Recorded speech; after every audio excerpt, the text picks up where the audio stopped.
बहुत समय पहले की बात है। एक जंगल में गौरी चिड़िया अपनी माँ बुलबुल चिड़िया के साथ रहा करती थी। गौरी एक बहुत ही चटोरी चिड़िया थी। वह हर वक्त कुछ न कुछ खाती रहती थी। गौरी को जुबान को अगर किसी चीज का स्वाद पसंद आ जाता तो फिर गौरी बार बार वही चीज खाती। एक दिन गौरी अपनी सहेली पिंकी चिड़िया के साथ घूमने के लिए जा रही थी। तभी पिंकी गौरी से कहती, तुझे पता है हम जहाँ जा रहे घूमने वहाँ की सबसे फेमस चीज क्या है? अरे नहीं पता, बता तो सही, हम वहाँ जाके ही खाएंगे ना। और वैसे भी मैं खाने में तो सबसे आगे ही हूँ। अरे हाँ पता है मुझे, तभी तो मैं तुझे बता रही हूँ कि वहाँ की सबसे फेमस चीज है खस्ता कचौरी। अगर तू एक बार खाएगी तो बार बार खाने की बोलेगी। मैं आज तक कचौरी खाई थी, ये खस्ता कचौरी कैसी होती है? पहली बार सुन रही हूँ मैं तो ये। हाँ तो कोई बात नहीं, अभी सुन ले, जब हम वहाँ जाएंगे तो खा भी लियो। और वैसे भी वो ऐसी वैसी कचौरी नहीं है, खस्ता कचौरी है। पक्षी इसे खाने के लिए दूर दूर से आते हैं और तू इतनी दूर भी नहीं है। अरे यार तूने बोल दिया, अब मेरे से इंतजार नहीं हो रहा, मन कर रहा है जाऊं और खा लूं। हाँ अभी थोड़ा टाइम लगेगा जाने में, फिर जाके खा लियो। गौरी और पिंकी वहाँ पहुँच जाते हैं और घूमने लगते हैं। तभी गौरी पिंकी से कहती है, अरे हम तो अब आ गए हैं, अब तो खिला दे मेरी खस्ता कचौरी, मेरे पेट में चूहे कूद रहे हैं। कचौरी खाने के चक्कर में मैंने कुछ खाया भी नहीं है। अरे वो देख सामने ही खस्ता कचौरी का ठेला है, चल अब खिलाती हूँ तुझे खस्ता कचौरी। गौरी और पिंकी खस्ता कचौरी खाने लगते हैं। जैसे ही गौरी खस्ता कचौरी टेस्ट करती है तो बोलती, वाह कितनी ज्यादा टेस्टी है ये। मैंने कहा था ना, एक बार इस खस्ता कचौरी खाएगी तो बाकी सारी कचौरी को भूल जाएगी। मुझे पता था तुझे ये पसंद आएगी। अरे बाकी सारी कचौरी क्या, मैं तो बाकी सब भूल गई हूँ यार, बहुत ज्यादा टेस्टी है ये तो। चलो अब हो गया, हो तो चले, घूमना भी हो गया, खाना भी हो गया, अब घर चलते हैं। मैं बहुत थक गई हूँ और तू भी तो थक गई होगी ना।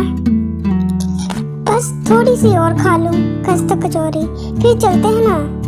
बस ज्यादा नहीं, थोड़ी सी खाऊंगी। ठीक है मैं यहीं हूँ, तू खा ले जब तक चाहे।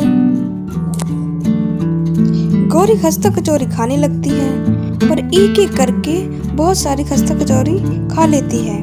और खाने के बाद दोनों वापस घर चले जाते हैं। गौरी को खस्ता कचौरी इतनी अच्छी लगती है कि अब वह रोज रोज खस्ता कचौरी खाने लगती है।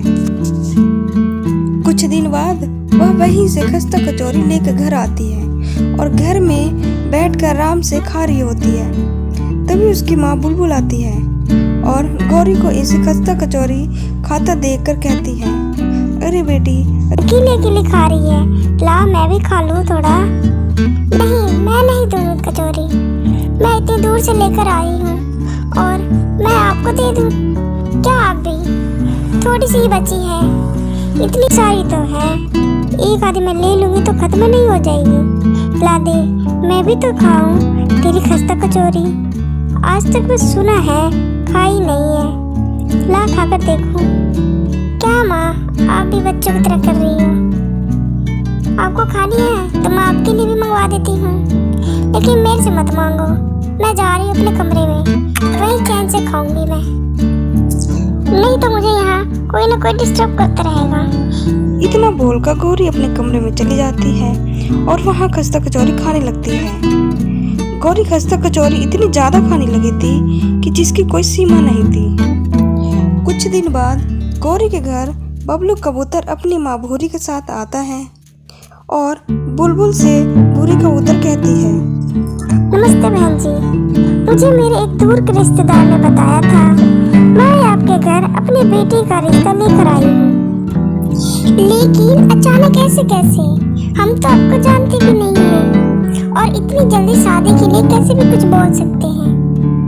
कोई बात नहीं, आप अपनी तसल्ली के लिए पता कर लीजिए। वैसे हम यहाँ आ रहे थे, रास्ते में खस्ता कचौरी का ठेला देखा तो हम आपके लिए ले आए। आप इसे तो मना नहीं करोगे ना? नहीं नहीं, बिल्कुल आइए, मैं आपके लिए चाय नाश्ता लेकर आती हूँ, आप बैठिए। बुलबुल उनके लिए चाय नाश्ता लेने किचन में चली जाती है। इतने में गौरी भी कॉलेज से घर आती है और टेबल पर कचौरी देख उस पर टूट पड़ती है और जल्दी से कचौरी खाने लगती है।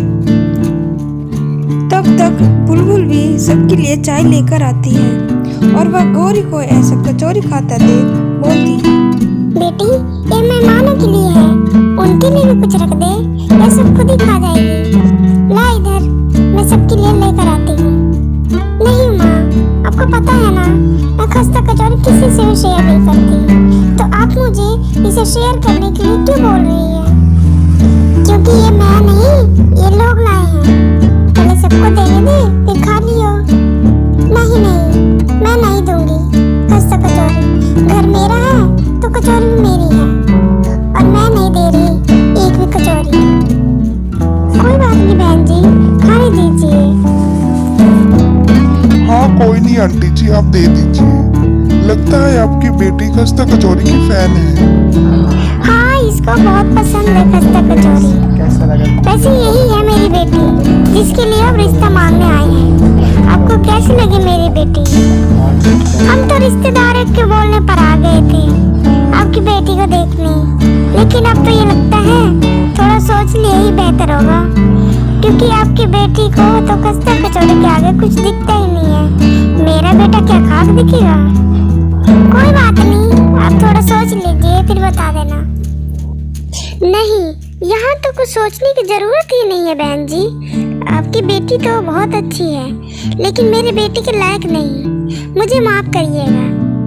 इतना बोलकर दोनों वहाँ से चले जाते हैं। बुलबुल गौरी से गुस्से में कहती है, हो गई तसल्ली?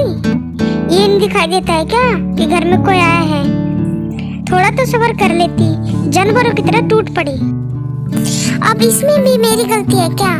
आपको पता है मुझे खस्ता कचौरी कितनी पसंद है, तो आपको वहाँ रखनी ही नहीं चाहिए थी। समझ जा थोड़ा, इतनी खस्ता कचौरी खाएगी तो तबीयत खराब हो जाएगी। अभी भी बोल रही हूँ, मान जा। कोई बात नहीं माँ, जब तबीयत खराब होगी तब बोलना। ठूस तो जब बीमार पड़ेगी ना तब पता चलेगा तुझे कि मैं सही बोल रही थी। इतना बोलकर बुलबुल वहाँ से चली जाती है और गौरी किसी तरह ओवर लिमिट में खस्ता कचौरी खाने लगती है। कचौरी के आगे वह किसी की ना सुनती। कुछ दिन बाद गौरी अपने कॉलेज के लिए जा रही थी, तभी उसके पेट में बहुत जोर से दर्द होता है और वह पेट पकड़ कर बैठ जाती है और बुलबुल को जोर जोर से बुलाने लगती है। बुलबुल वहाँ आकर गौरी को देखकर कहती है, क्या हुआ, ठीक है ना तू? नहीं, मेरे पेट में बहुत ज्यादा दर्द हो रहा है, खड़ा भी नहीं हुआ जा रहा है। बुलबुल घबराकर गौरी को हॉस्पिटल लेकर जाती है और डॉक्टर गौरी का चेकअप करने के बाद बुलबुल को आकर बताते हैं, आपके बेटी के पेट में मैदा जमा हो गया है। अभी तो फिलहाल ठीक है, लेकिन आगे भी इन्होंने अपने खान-पान पर कंट्रोल नहीं किया तो हम कुछ नहीं कर सकते। मैं आपको कुछ दवाइयाँ बता रहा हूँ, आप इन्हें समय पर देते रहना। बुलबुल डॉक्टर की सारी बात गौरी से बताती है और यह सारी बातें सुनने के बाद गौरी बुलबुल से कहती है, माँ मुझे माफ कर दो, आप मुझे शुरू में ही समझा रही थी, लेकिन मैंने आपकी एक न सुनी। बेटा तब नहीं सुनी, अब सुन ले। अब अपनी सेहत पर ध्यान दे और ये खस्ता कचौरी और बाहर का खाना कम कर दे। ठीक है वाह, अब आप जैसा बोलेंगी मैं वैसे ही करूँगी। गौरी को अपनी गलती समझ में आती है और वह बुलबुल से माफी मांगती है। हॉस्पिटल से आने के बाद गौरी अपनी सेहत पर पूरा ध्यान देती है और उसके बाद वह कभी कभी बहुत कम मात्रा में खस्ता कचौरी खाती है।